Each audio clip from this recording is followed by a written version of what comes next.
In front of 200 people, my daughter-in-law's mockery led to an unimaginable fallout. There it was, like a coin dropped in a quiet room, bright, cold, impossible to ignore. Jessica laughed first, that high, practiced laugh of someone who believes her script is more important than the live scene. Then Patricia, with the kind of smile that has been polished for decades at garden clubs and charity galas, leaned in and said it plainly for everyone to hear. "That's not a mother. That's a mistake in a dress." You could have heard the string quartet stop mid-phrase. A bouquet hit the marble and rolled to a halt as if embarrassed. People leaned forward because that's what congregations of other people do when there's gossip in the air. They become bigger ears than human beings. Tyler looked at me like the ground had slipped from beneath him. He walked to the microphone, and if you've ever seen someone choose between two halves of his life in real time, you can recognize the way his jaw set. He spoke into that little metal thing like a man answering a summons he never wanted. He called the wedding off. There was a sound, not quite weeping, not quite outrage, a soft, collective intake, the rustle of satin and the whisper of napkins. Half the room tumbled from poised celebration into a kind of stunned social sobriety. Cameras leaned forward, someone cursed softly. I stood where I was in my modest dress, the pearls that had been my late husband's wedding gift warm against my throat, and watched the faces around me rearrange themselves now that the story had changed. If you're wondering why I didn't scream, why I didn't throw myself between them like a dramatic heroine in a movie, you're hearing the wrong woman. I have never been dramatic. I am efficient. I make casseroles and keep my plants alive, and I pay attention to the fine print. I tell you that now because it matters. This was not spectacle born out of revenge. It was consequence, cultivated over 15 years. Before I go any further, drop where you're watching from in the comments, and if you like a good story with a slow burn payoff, hit subscribe. I'll wait. There are worse sins than asking for company. All of what happened under the fairy lights that night had antecedents, small, private ones, like habits that seemed harmless until they weren't. Let me tell you how we got here. I'm Margaret Henderson. I am 62, widowed, and dependably plain in my tastes. I have a Honda Civic with a radio that sometimes skips. I wear sweaters in church that don't scream for attention. I am the kind of woman people assume is harmless, a domestic punctuation mark rather than a sentence. That assumption was, intentionally, a very useful thing. My husband George was not a spendthrift. He liked a tidy ledger and a lawn without weeds. He also died 17 years ago on an ordinary Tuesday, after which everyone said the soft things you say. What a shame, how tragic. People bring casseroles and condolences, and for a while the world softens around the edges. Then you must step back into the daily. Bills do not offer you condolences. Bills only accept payment. Tyler was 25 when his father died, 19 when we attended our first real conversation with the Walshes. He had George's mild stubbornness and my tendency to keep one eye on the future. He is the sort of man who will hold the door for strangers and then, somewhere between the clasp of the doorknob and the slam of the door, will put his family before his own pride. He loved Jessica. He loved her the way young men love, absolutely, irretrievably, with a willingness to believe in other people's better selves. That was not a flaw so much as a context. Jessica Walsh is all efficiency and reflects a light that is not her own. She wore labels with the suspicion of someone who'd been raised to believe labels equal value. She wore her laugh like a topaz. It flashed and clients nodded and friends corrected their posture just to match her. Patricia, her mother, is the kind of woman for whom applause is a currency. She moves through rooms with the practiced grace of someone who knows exactly which side of a conversation to sit on to bend it to her benefit. Gordon, her husband, is a builder, not of modest homes, but of imagined futures. He owns a lot of land and a main street of small businesses in Cedar Falls. He is very good at looking wealthy. He is less reliable when it comes to liquidity, but I'll come back to that. We met the Walshes twice before there was any talk of a wedding, twice with the sort of silent grating that feels casual while it is not. The first meeting was at a civic award they hosted in early autumn. I stood at the buffet in a sensible dress and waited my turn by the carving station like a person who does not claim more than is offered. Jessica sidled up beside Tyler and me, and I'll confess, I liked her the way a mother likes a woman her son loves, on principle. But she had a way of looking at my hands when I reached for the bread, as if measuring up whether I could master an escalloped potato or a corporate portfolio. She said, "You know, Tyler has such a good heart. He'd do well with someone who understands what it means to keep up appearances." Her smile was a little too pleased with itself. Tyler laughed because he always laughs when he's a little uncomfortable. I laughed too, because sometimes you laugh when the knife is polite. The second meeting, the dinner at the Walsh's estate, was instructive. They invited us under the banner of neighborliness. The house smelled like lemon oil and something preserved. There were framed photos of ribbon cuttings, and the silverware had the sort of small dents that tell you a family has stood around silver trays and made decisions together for generations. Patricia placed me on her left and Tyler on her right, like assigning seats on a plane where she hadn't bought my upgrade. Conversation was peppered with the soft condescension of people who feel they've earned the right to speak over others. She said, laughing, "We always like to know that our family will be suitably represented," with the way people say suitably when they mean better than. You learn a lot about someone by how they talk about you when they think you won't hear. They were kind in the way a well-trained dog is kind, trained not to harm anyone, but taught to protect the hearth. In those early days, I had no interest in conflict. I had pies to bake and a small backyard to tend. I did, however, have a ledger. After George died, I did what a sensible woman does. I learned what I needed to know, and then I learned a little bit more. I spent my spare hours in the company of books and men and women who knew the language of markets and leases, legalese that reads like an old language until you know just enough to recognize its cadences. I did not want to be a spectacle of sudden wealth. I wanted to be invisible and unassailable. When you are underestimated, you have an advantage. People lionize the flashy and ignore the steady. While the Walshes practiced their social catwalks, I was quietly building a portfolio that had nothing to do with glamorous bets and everything to do with boring, patient income.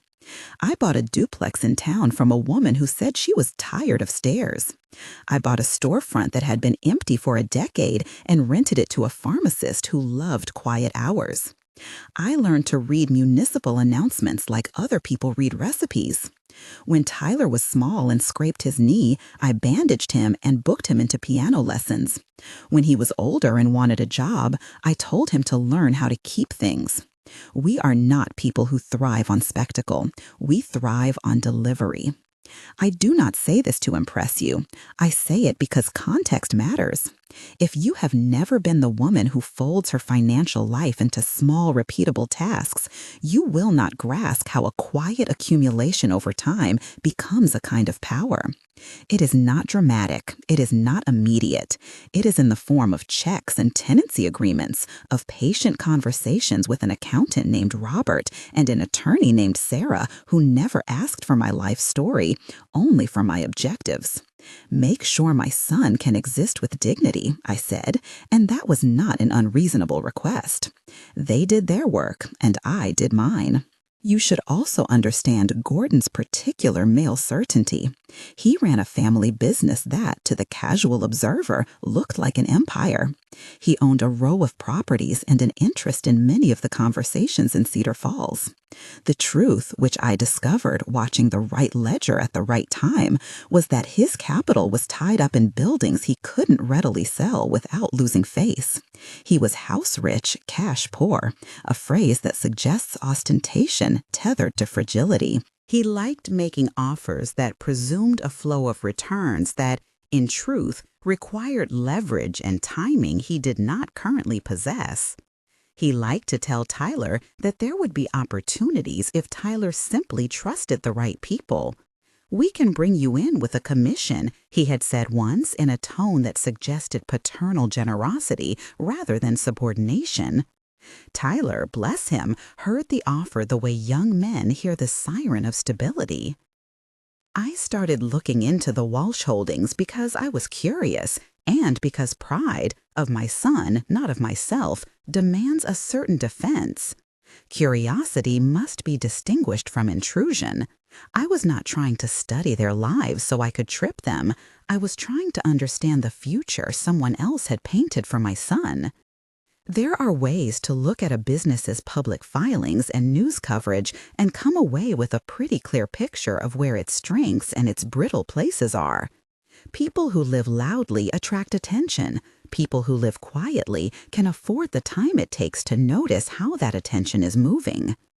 When I called Robert, my accountant, and told him I was thinking of formalizing the holdings into something that could be more than a collection of rental addresses, that I wanted Tyler to have a seat at a table he could run, he did not laugh.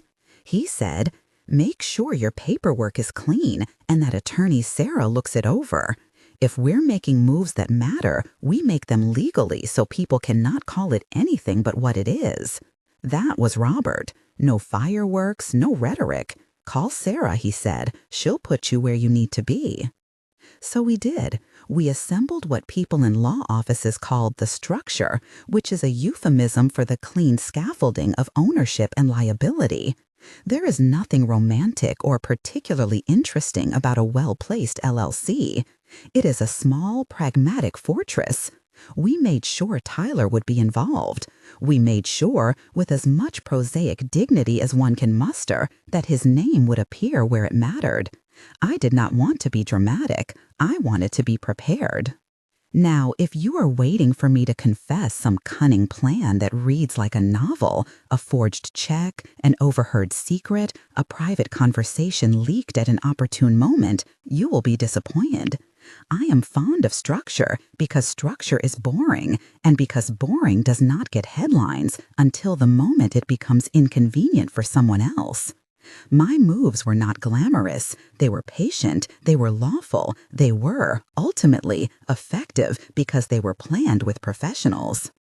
Meanwhile, in the small social world of Cedar Falls, the Walshes were practicing the rituals of status. They hosted charity luncheons where patrons were measured against the generosity of their donations and where the guest list was a roll call of influence. They belonged to committees and ribbon-cutting crowds, and Patricia loved being first to clap. It was less that they were evil and more that they believed the rules applied differently to them. They thought, with a kind of comfortable arrogance, that social value could substitute for moral value. They had built a life of appearances. It looked like currency. It sometimes acted like it. When Tyler brought Jessica to our house for Sunday dinner, it was supposed to be ordinary. I cooked roast chicken because that's what people who are not trying to impress do. Jessica arrived with a dress that said she could drop $800 on a blouse the way I drop change into a church kitty. She smiled at my curtains like a woman appraising antique draperies for potential resale. During dinner, she asked if I ever traveled, as if geographic scoop were the same thing as worth. She said, in a light conversational tone, "It must be quaint to keep traditions. It must be restful." I smiled and offered pie. Tyler laughed and changed the subject. There were other signs. At a rehearsal dinner hosted by the Walshes, someone, and I never knew who started it because people in that room could be cruel without raising their voices, remarked that it would be a step up for Tyler. A step, like he had been a pedestrian blocked by a stoop. It hung in the air the way a bad perfume does. Everyone noticed it, and anyone with a sense of decency tightened. Because I had been keeping tabs, because I had been patient, these small cruelties accumulated meaning. To people who measure their worth in linens and invitations, raising an eyebrow is a sport. To someone who funded their life through thrift and lawfulness, It is a challenge. I will say this plainly. I am not proud of the fact that I sometimes delighted in being underestimated. There is a quiet joy in watching someone who thinks they own the map realize they've been walking off the edge. But I am proud of the fact that I raised a son who could take the dignity of offense and turn it into a defense. There is a difference between wanting to watch a person fall and making sure the world will not continue to treat your loved one as an afterthought. Over the next months, I continued to prune my little garden of assets and to keep my ears open. I was not secretive because I wanted the dramatic reveal. I was secretive because there is virtue in silence when you are building something that will matter to someone you love. We met with lawyers who put ink to paper in the lawful way of people who understand permanence. We filed documents and maintained accounts and, when necessary, shifted holdings so Tyler could be positioned to make a good decision about a property rather than be offered a seeming favor that would come with strings. I will not tell you how to do this. I will tell you that it involves patience and professionals and a willingness to treat your life like the work it is.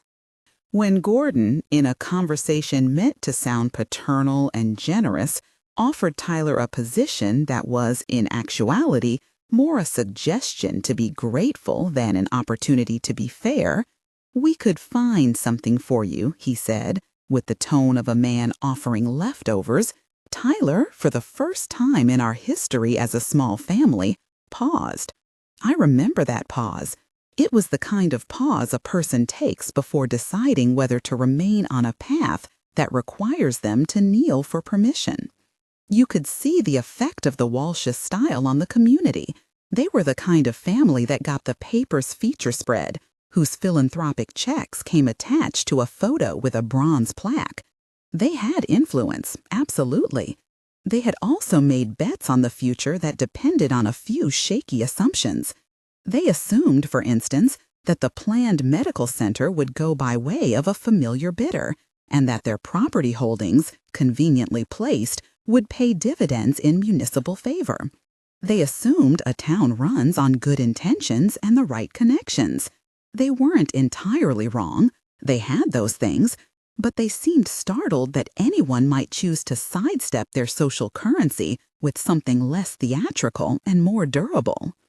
I did not tell Tyler that I was doing any of this. I did not want him to feel the weight of my machinations. He is a man who, when told gently, will sometimes recoil from the appearance of being helped. He is humble in the way that makes people think of him as easy to put in his place. That is why, when things accelerated, when the medical center's prospective new owners started looking for reliable investments in the area, and when certain parcels of land took on new light, I called Robert and Sarah and asked them to look at options. They did, with the professional detachment of people who are paid not to be dramatic and to be exact. Nothing they did was illegal. Everything was carefully arranged.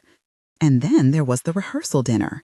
The rehearsals are meant to be a dry run for happiness.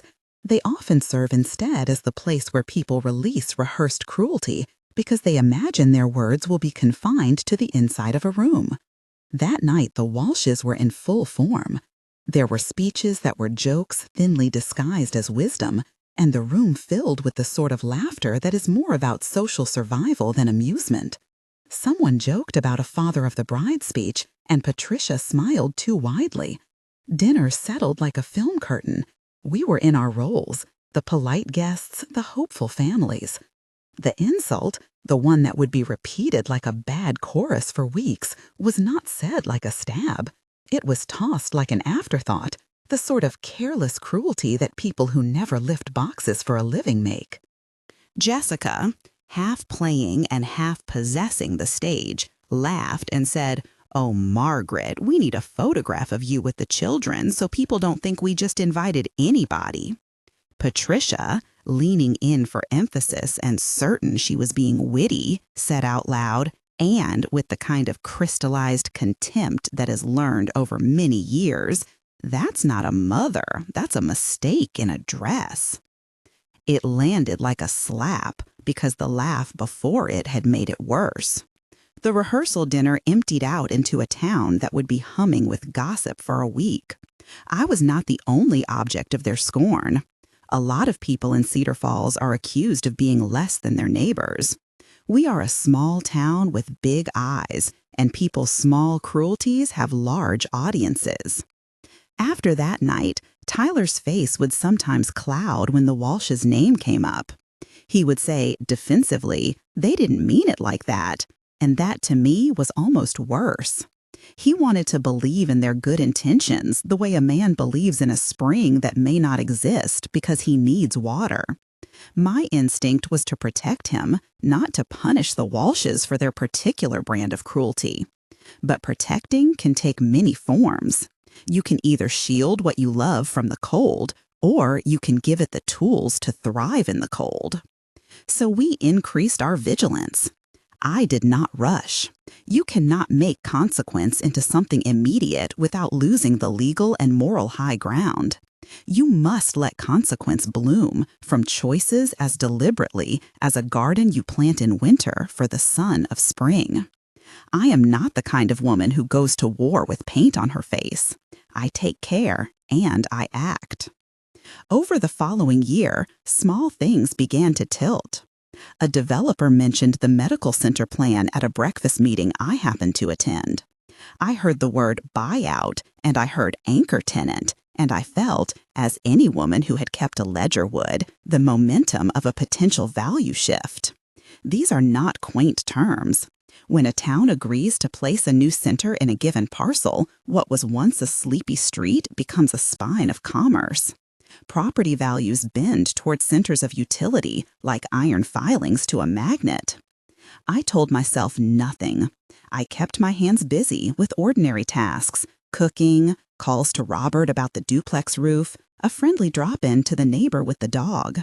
I let people continue thinking that I was harmless. There is a practical advantage to being overlooked. People who believe themselves powerful rarely watch the periphery. And then the wedding date was set. Weddings are a strange alchemy where private vows are transmuted into public theater. They require both families to play a part. The Walshes presented their plan. They produced a tasteful invitation with calligraphy and recommended hotels to out-of-towners. They had a string quartet. They had a venue that looked like a scene from a glossy magazine.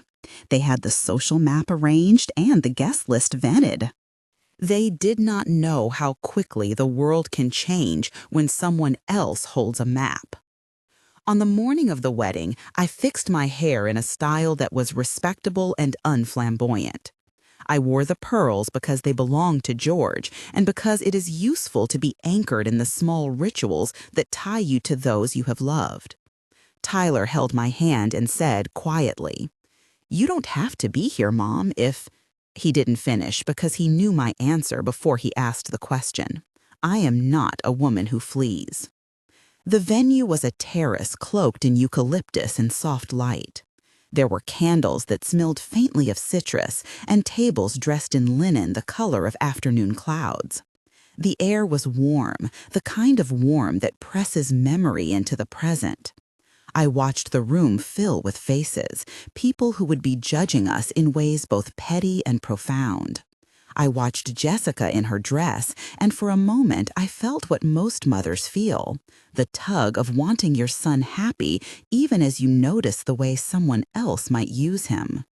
Then the line was delivered, the laugh, the line, and time rearranged itself in the way of small towns when a scandal begins. Tyler rose. He went to the microphone. He did not make a speech with rhetorical twists. He spoke simply into the room and said that his marriage would not happen on terms that invited his mother to be humiliated. He told the congregation what had been said. You could have seen the blood drain from some faces. The quartet's notes fell out of favor like limp streamers. Guests murmured. I watched Patricia's face shift, not from shame, but from surprise. The small, stunned look of someone who has shortchanged another person's value and then discovers they have been called out. Tyler called the wedding off. He did so not from bluster, but from the small dignity of a man who would rather own his life than be owned by a smirk. And that, mostly, is where most stories would take a breath and begin the reveal. That, for many people, would be the ovation scene where the righteous are cheered and the guilty make apologies. But you and I both know life is more complicated. People do apologize for show. People do retreat behind lawyers. People pick up their phones. There are consequences that ripple like the rings in a cup of tea. That night, as people filed out under the strings of lights, there was something else in the air besides scandal. There was the quiet, almost inaudible hazard of exposure. I had, after all, been patient. I stood there, the pearls against my throat, the portfolio sitting in the car like a humble leather heart. In my bag was a set of documents that made the sort of dryness that changes things. Filings, ownership papers, memos from Sarah noting the transfer of interest in certain parcels. Nothing illegal, nothing underhanded, formal movement of holdings, executed in law. Proof that, as the town would later read in headlines and murmurs, what had been considered a simple social slight had financial implications. I did not want to humiliate, and I do not revel in ruin. I wanted to make a point about respect. You cannot arrange the cost of a small life out of gentleness alone. You sometimes need the solidity of papers. You sometimes need to convert quietly accrued capital into safeguards for the future. That night, I felt the odd sensation of being at the edge of two lives, one that had been modest and watched, and one that had been prepared for something else. Tyler walked off the stage with the clarity of a man who had decided to put his dignity before convenience. He held me for a second, and in that second I felt his gratitude, his anger, his confusion. We went to the car. Guests swirled past like stories that had been aborted mid-sentence. The lights of Cedar Falls seemed to shine a little harder on the houses that night, as if the town itself was listening for what might come next. I sat in the driver's seat, the portfolio heavy in the passenger side, like a quiet animal ready to be coaxed out. "You did good," Tyler said. His voice had that small, raw tenderness men have when they clear their throats after a shock. He meant it for the wrong reasons. He meant it because the world had carved out an injustice, and he had the protection of his mother. I meant it for the right reasons, in the only way I ever can, that I had done what I thought right by him. People will tell you that drama lives in verbs like exposed and revelation. They will look for a sharp, cinematic moment where I burst in and triumphantly wave a folder. That is not the way I work. My triumph is quieter. My pleasure is in the tidy things, a ledger that shows continuity, a signed document that cannot be shrugged off as rumor. What is dramatic about a legal interest is that it is boring until it is not. We drove home beneath a sky that seemed too ordinary for what had happened. Tyler was quiet in the way that happens to people who have just closed a door. I, being the sort of woman who counts margins and keeps receipts, thought immediately of the next steps. Not revenge, not grandstanding, logistics, because that is what security requires, planning, not fireworks. And so here we are, with the wedding called off, with the Walsh's smiles beginning to crack, and with our little town suddenly fascinated by the power play between a visible family and a quietly prepared one. The rest of the room will want blood or apology, or both. I wanted something simpler, respect for my son, and a world where he could stand without being belittled by someone else's social checklist. We parked and walked inside, a kitchen that smelled of lavender and lemon dish soap. Tyler made coffee with the economy of a man who has been awake all night considering futures. I sat at the table and took my pearls off and rolled them around my fingers the way some women roll their wedding band in times of worry. I had a plan, vaguely sketched, the way one sketches a garden before planting. There were moves to make, lawyers to consult, and, crucially, timing to honor. You will have to forgive me if I say that I was not thinking of revenge. I was thinking of justice in the most pedestrian, unsensational way possible. If you had asked me earlier whether I would ever enjoy the sight of someone humbled by his own hand, I would have denied it. But you are allowed to feel a swell of satisfaction when the person who has spent a lifetime measuring others by their table manners finds their table stripped of illusions. That night we slept badly. The house seemed louder than I remembered. Each step of the clock sounded like a footfall in a hall that was narrowing. In the morning, Tyler woke and said, with a kind of boyish stubbornness that I love, "They can't do this to our family." I said quietly, "No, they can't. But we will let the world decide who they are. We won't shout. We'll make sure the facts are where they belong." People think dramatic stories require dramatic acts. They do not. They require the patient conversion of possibility into solidity. They require the legal firmness of papers and the prosaic firmness of paying attention. That is what I intended to do, to turn quietly earned resources into something that would allow my son to stand without being patronized. You do not do that in a day. You do it with patience, with professionals who keep the T's crossed, and with the sort of moral stubbornness that does not need an audience. We left the leaves of that night scattered in the drive like confetti for a party that never happened. People will gossip, and someone will likely tell the story with more flourish than it deserves. There will be opinions and social media and Thursday morning coffee that tastes like scandal. But I will not be frantic. I will be deliberate, because that is how you produce a consequence that is not vindictive, but is impossible to ignore. The next moves were not for the ballroom. They were for the meetings you have in plain rooms with sober people. The accountant with a red pen, the lawyer with a calm face, municipal offices with stamped paperwork on their counters. I knew that if I wanted respect for my son, I had to translate social outrage into a different vocabulary. You can't teach a ledger to care about me, but you can make sure that a ledger demands to be reckoned with. And so, with the taste of citrus and the faint echo of the string quartet still in our ears, we put together a list. We called our professionals. We asked questions that were not spectacular. We clarified ownerships and timings and the sort of hard little things that change the way a person can be treated by the world. I will tell you this plainly. When someone believes they can belittle you, the only antidote is to become incontestable in a practical way. That takes patience. It takes calm. Later that day, as the news of the called-off wedding spread like a pleasant rumor, becoming a study in human character, the Walshes made their calls. I could hear the rise and fall in Gordon's voice when my name came up in a message left on his phone. There was a client who wanted reassurance. There were people to placate. Pride is not easily reassured over the phone. We had dinner in the quiet of our own kitchen as if nothing extraordinary had occurred, except perhaps a necessary shutting of one door. Tyler looked at me and said, "You did this for me, didn't you?" He wasn't accusing. He was grateful in the way a man is when someone else prepares a path he can walk down without stumbling. I answered him the only way I could, with the plain, direct truth. "I did it so you could stand where you deserve to stand," I said, "not because I wanted anyone to fall."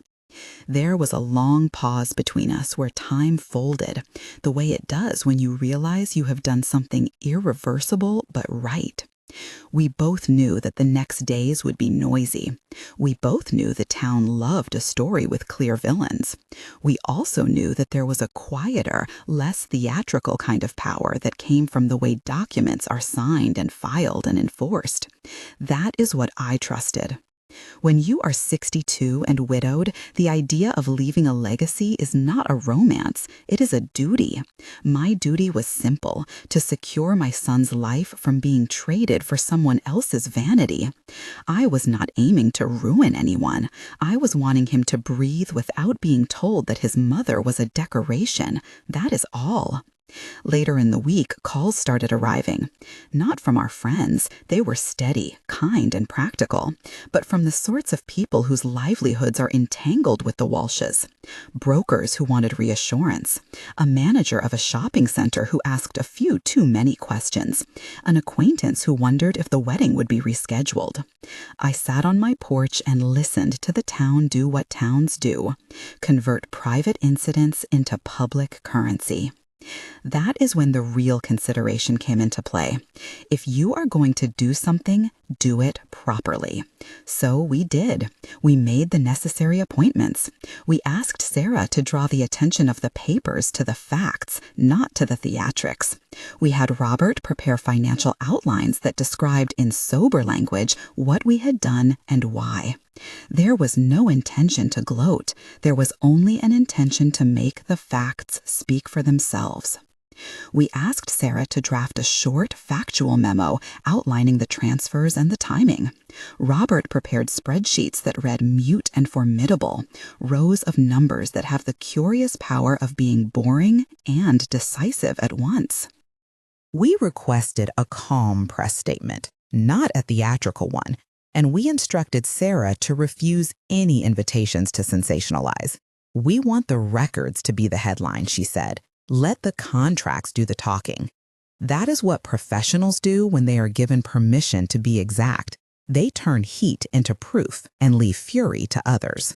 You must understand this. When people are small in temperament but large in consequence, the world does not need a parade. It needs paperwork. As the days unfurled, the town that had been waiting for apologies instead began to receive certified mail and notices, and finally, business calls that did not smell like social niceties, but like survival. Banks began asking pointed questions. Boards convened. Partners who had once nodded across mahogany tables now asked for assurances in language that cannot flatter away. Gordon, for all his bluster, had built many of his illusions on the kindness of other people and the assumption that appearances could paper over balance sheets. He had long cultivated a network that applauded ribbon cuttings and commented favorably on philanthropy. Those connections, however, are something of a peculiar currency. They buy invitations and applause, but they do not pay when a lender asks for collateral that is liquid.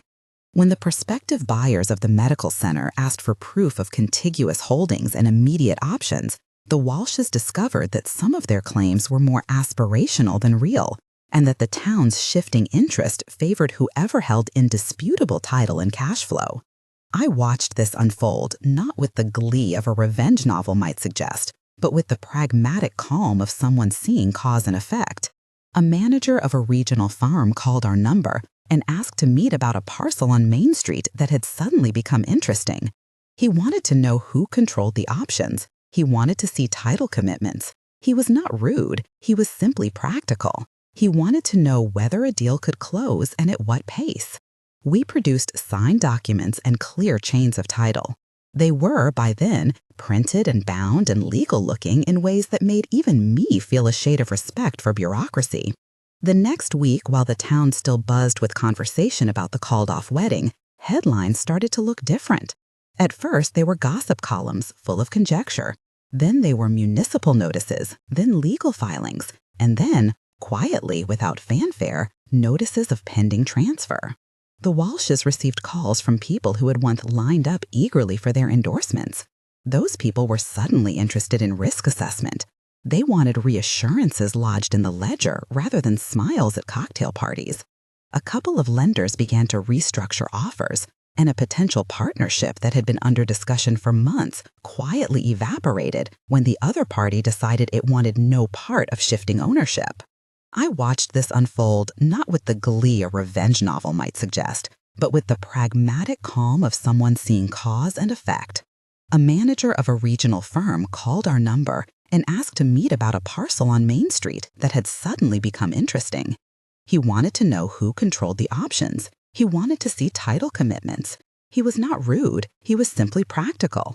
He wanted to know whether a deal could close and at what pace. We produced signed documents and clear chains of title. They were, by then, printed and bound and legal-looking in ways that made even me feel a shade of respect for bureaucracy. The next week, while the town still buzzed with conversation about the called-off wedding, headlines started to look different.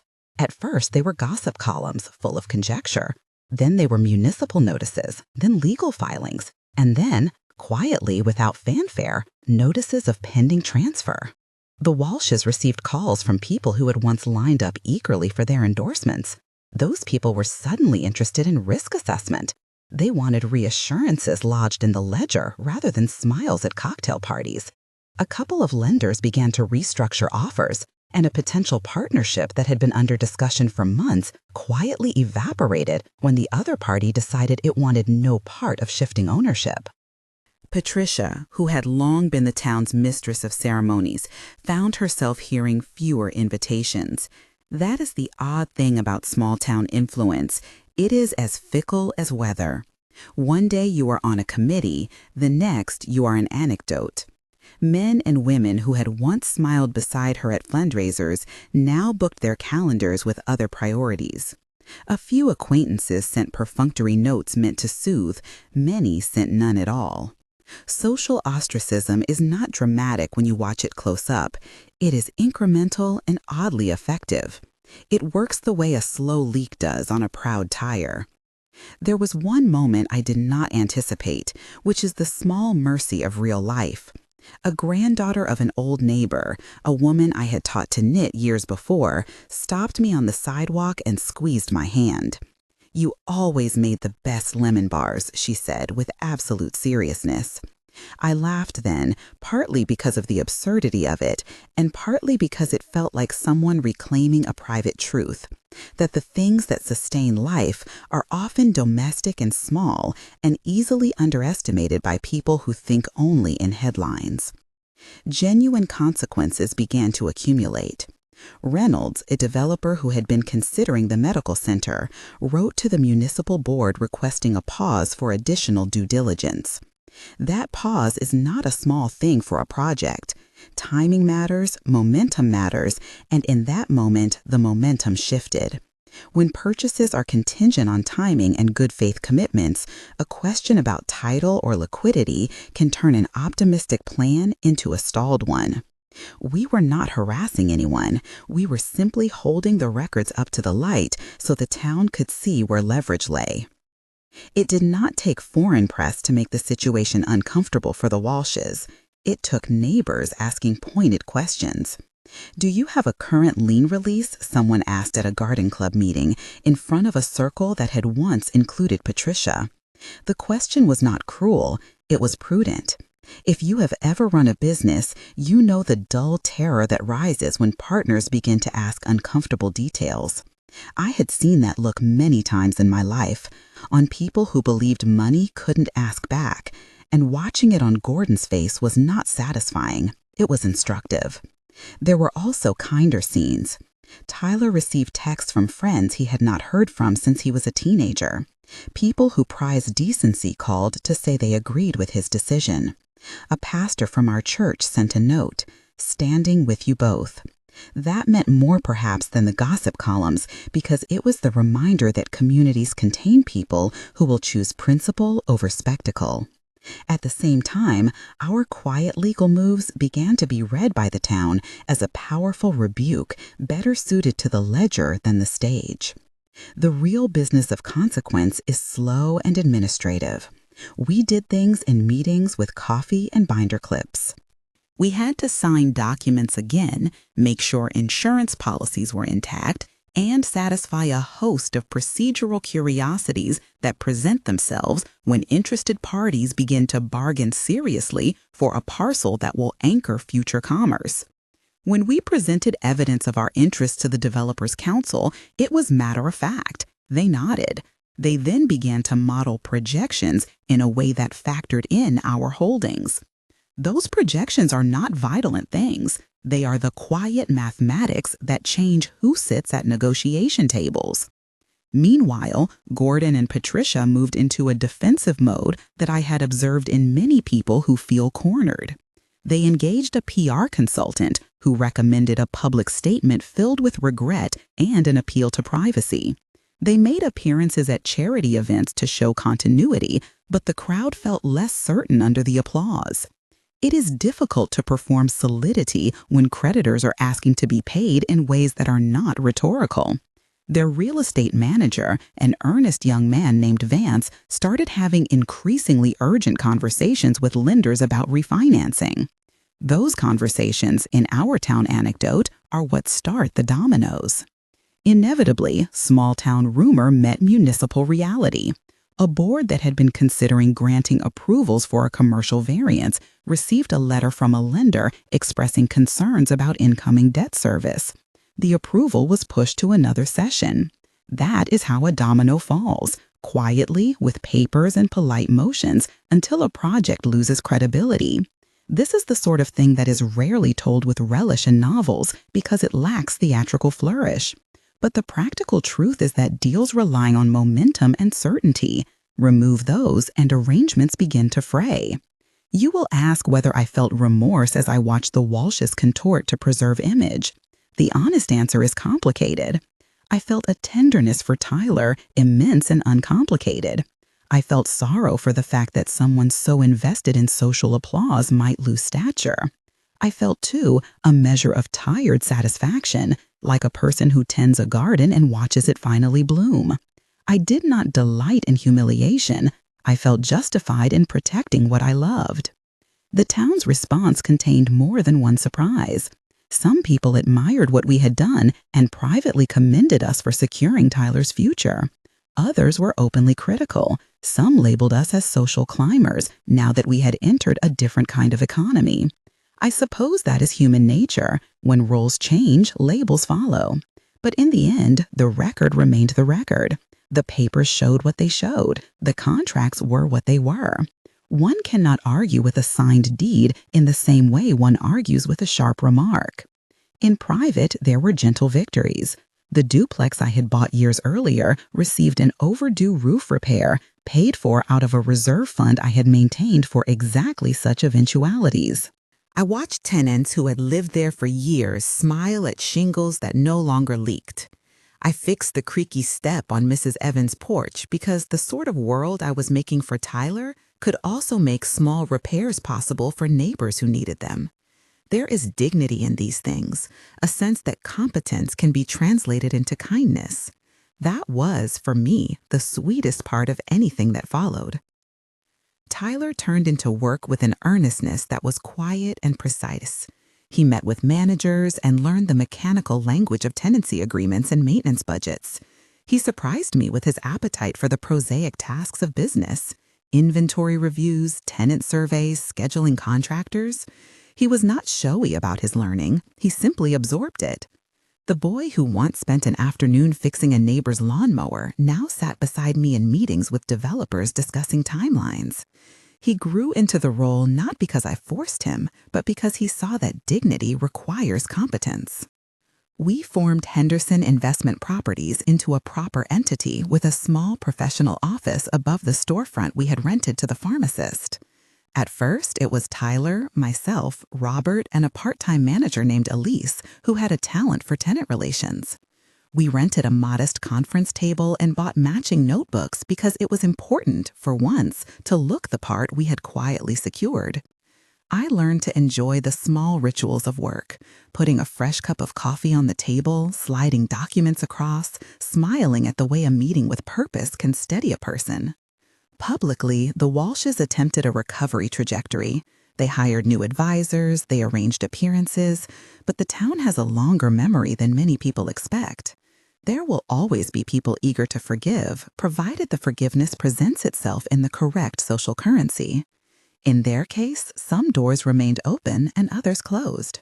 A couple of civic boards were less eager to invite Patricia back to chair events, and that was a loss that struck her more acutely than any headline. She had invested a great deal in social role, and when social role is removed, one is often left to consider the substance behind it. There was an odd reconciliation that occurred 3 months later that I had not planned. Patricia and I encountered each other at a small funeral for a neighbor. For a moment, I imagined we would pass like ships in the night. Instead, she crossed the aisle and stood before me, her face an unmade thing. "Margaret," she said simply, and her hands, the hands that had polished silver and accepted RSVPs, were suddenly human. She did not say I was wrong, the way a script might require. She said instead, "I am sorry you were hurt." It was not a theatrical apology. It was small and private and perfect. I accepted it because I could. What else would I do? To have carried a grudge across years would have been a foolish expenditure of time. There are more useful places to spend one's energy. The roof that needs repair, the tenant whose stove has died. We spoke, briefly, like two women who had once been neighbors in a different universe. It did not undo anything. It simply allowed both of us a breathing space to be human again.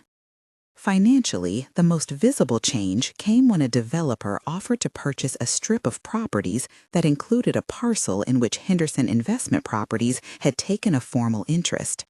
The offering was practical and fair, and it allowed us to restructure our holdings, offering Tyler liquidity to expand and to consider longer-term investments in places beyond Cedar Falls. He negotiated the terms with the sort of straightforward kindness that has always been his strength. He refused to be petty. He refused, too, to be patronized.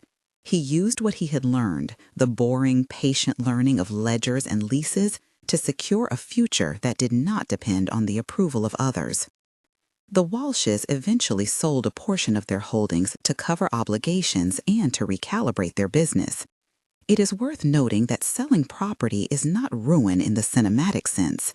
It is an administrative act. A sale can be salvific or it can be humiliating, depending on how you look at it. For Gordon, it was a reckoning with liquidity. For us, it was an adjustment that allowed our small company to take on a manageable portfolio and employ local managers. We did not gloat when sale signs appeared on lawns. We understood that commerce rearranged itself and that people adapt. There were practical things. Meetings with banks that required ID and references, insurance renewals, the slow work of aligning rent rolls. I learned more balance sheet language in those months than I ever believed I would. People in small towns like ours often treat financial talk as either a mystery or a sin. For me, it had become a language of protection. Learning it was an act of love for Tyler. As word circulated about Henderson Investment Properties, we began to receive inquiries from other townspeople interested in selling unwanted parcels or asking for management help. Those conversations were rarely dramatic. They were about roofs and heat and tenants who didn't pay on time. They were about the infrastructure of ordinary life. We hired a small team. Vance, the Walsh's former manager, took on a contracting role with us after he expressed value for fair treatment of tenants. Elise managed tenant relations. Robert continued as our accountant. We built legitimacy the way people build friendships, by being present and reliable. 3 months after the called-off wedding, we held a legitimate business meeting at our modest storefront, complete with clunky chairs and a whiteboard. We signed agreements that would allow us to invest in a small, community-centered development rather than a speculative project. We prioritized a pharmacy reopened with a younger proprietor, and we subsidized small rent reductions for long-term tenants who had been priced into precariousness. These are not heroic acts. They are the steady ones that create trust. When you are rebuilding a community, small things matter. Tyler gave a short speech at our little ceremony. He spoke about dignity and about the particular kind of grace that comes from competence. He said something that, to my surprise, sounded like what I had always meant to teach him. My mother taught me how to stand and how to make sure my feet are planted on something real. He credited me with patience and steadfastness, and his words, said with that unvarnished sincerity that is his hallmark, made tears prickle behind my eyes. I did not weep publicly. We had learned how to keep composure. But later that night, when I sat in my kitchen with an afternoon tea gone cold, the sense of a job well done wrapped around me like a soft shawl. There remained, of course, a social residue from our confrontation. Some people never quite forgave us for upsetting the natural order they had accepted. Others applauded the quiet courage. The truth is that life never unambiguously vindicates a single point of view. My conscience knew that I had acted to protect my son and to correct a pattern of condescension. That knowledge was enough. I often think about what my husband would have said had he been alive to see how events played out. George believed in steady work and refused to waste time on spectacle. He would have liked the way we handled the business end of things. He also would have told me to sit down and have a proper lunch now and then.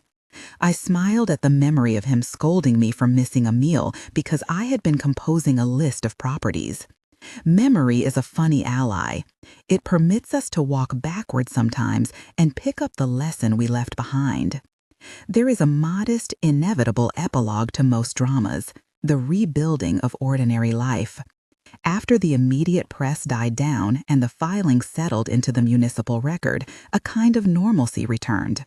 Tyler and I continued to meet with clients and tenants. We took on an apprentice, a bright young woman who wanted to learn property management. She asked practical questions and rewired my idea of mentorship in wonderful ways. I answered in the quiet, precise way I have cultivated. We also made a practical personal decision. The house I had lived in for decades felt suddenly too large for the life we had chosen. Not because it was ostentatious, but because empty rooms echo with past conversations. Tyler and I decided to downsize to a modest cottage closer to downtown. A tidy place with a garden in which I could still grow basil and the occasional tomato. It felt like an appropriate translation of the life we had lived, moving from a house that held memories to a home that would hold new work. We found a small place, nothing glamorous, with a porch that faces a maple tree. I think of it now as an honest place to spend the quiet chapters of my life. We hired a mover who hummed show tunes while he lifted boxes. On the first morning in the cottage, I brewed coffee and sat on the porch watching town life begin. A neighbor walked by with a toddler and waved. Mrs. Evans greeted me from across the street, and somewhere nearby a dog barked at nothing. The pace of the world resumed. That is not to say the past's reverberations disappeared. They remained as lessons more than as scars. Occasionally, on especially clear evenings, Tyler and I sit and talk about what dignity means. He will sometimes say, with the humility that makes me proud, "I didn't want to be saved, Mom. I wanted to be equipped." That sentence is the compass of my life. I had not wanted to perform a rescue. I wanted to give tools and options. If there is pride in what happened, it is not because we orchestrated drama. It is because patience and prudence yielded a form of safety for someone I love. People have written to me since, in messages and in person, telling similar stories of being underestimated, of quiet competence prevailing over spectacle. Those letters feel like a small validation of a simple truth. The world does sometimes respond to long, patient work. It favors those who prepare. It does not always reward them in the loudest way, but sometimes, and more often than people will allow in conversation, it does create consequence. I do not pretend our story is a universal formula. Not everyone has the means to buy property or the leisure to learn bookkeeping. I do not offer our experience as a prescription. I offer it as a narrative, a woman who chose to invest in the future, who used lawful, boring methods to secure her son's dignity. That is, in the end, what I consider to be the moral of our experience. Respect is not demanded out of spectacle. It is earned and, when possible, protected by competence. As the season shifted, so did our focus. We opened a small fund to help local tenants with emergency repairs. Nothing grand, just a modest pool for unforeseen leaks or malfunctioning furnaces. It felt right to convert part of our modest success into practical community support. There is a recurring pattern I have found in life. Those who have been underestimated often become the most conscientious stewards for others. Perhaps it is empathy. Perhaps it is the clear-eyed view of how precarious things can be. The last conversation I ever expected to have with Patricia was polite and human. We met once for coffee after the funeral encounter, neither of us seeking ridicule nor absolution, just a simple exchange. She told me in a voice quieter than the one I had known that she had underestimated the quietness of a woman like me. "I am learning," she said, and that statement, small as it was, felt like progress. Tyler and I have since moved forward in practical, intentional ways. Our investment company is modest but reputable. We employ a small staff. We sponsor a local after-school program that helps young people learn basic financial literacy, not because we wish to preach, but because I think knowledge is a gift that should be shared. We live simply. We make good soup. We laugh at jokes that are genuinely funny. If you had asked me years ago whether a rehearsal dinner insult could result in the rearrangement of a small town social map, I would probably have blinked. The world is less straightforward than we imagine. People misjudge others and then have to reckon with the consequences, legal or otherwise. There is a kind of humility in that reckoning. It is not always the humility that makes polite conversation. It is the humility that forces an accounting. There is one last image I hold on to. On an early spring morning, I visited the duplex to check on a tenant who had recently had a baby. She brought me a plate of scones as a thank you. We sat on the back stoop while the child slept in a bassinet inside. The baby sneezed, the tenant laughed, and for a moment, time felt like a simple curve rather than a knot. In that small domestic scene, I recognized why I had acted the way I did. It was not for headlines or for revenge. It was for moments like that, for the dignity of a child in a home that would not be threatened by someone else's contempt.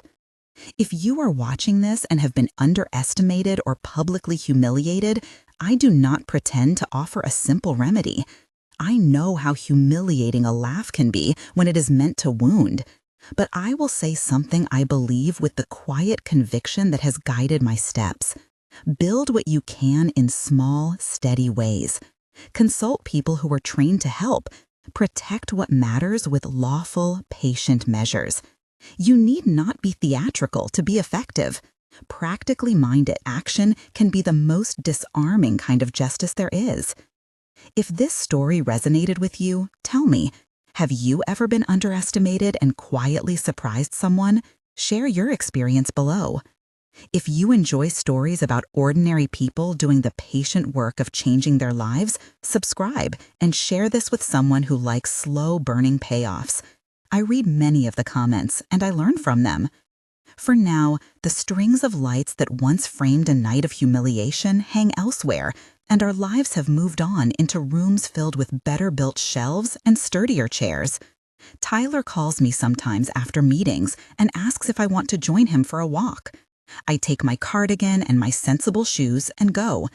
We talk about tenants, about tomato plants, about how people are complicated, and how dignity is often built in the quiet places where paperwork is filed and promises are kept. When I look back at that terrace moment, when the bouquet fell and the quartet stopped, I do not see triumph. I see the hinge point of a life that chose to be practical over theatrical. I am content with that. I am proud, too, in the way a gardener is proud when a bed they tended through the winter finally blooms. It is a modest pride without braggadocio. It is the kind that feeds rather than devours. So if ever you find yourself standing at the edge of being small in someone else's story, remember that being small outwardly does not mean you must remain small inwardly. Keep your receipts, learn your ledgers if you can, gather counsel you trust, and tend the ordinary things, roofs, letters, relationships. That is the way I helped my son stand. And for what it's worth, which is less than the sheen of any ribbon, but far more than a cruel comment, if you ever need proof that dignity can be defended by patience, look to your ledgers and your neighbors and the small kindnesses you can afford. They will, in the end, be the truest balance sheet you ever compile.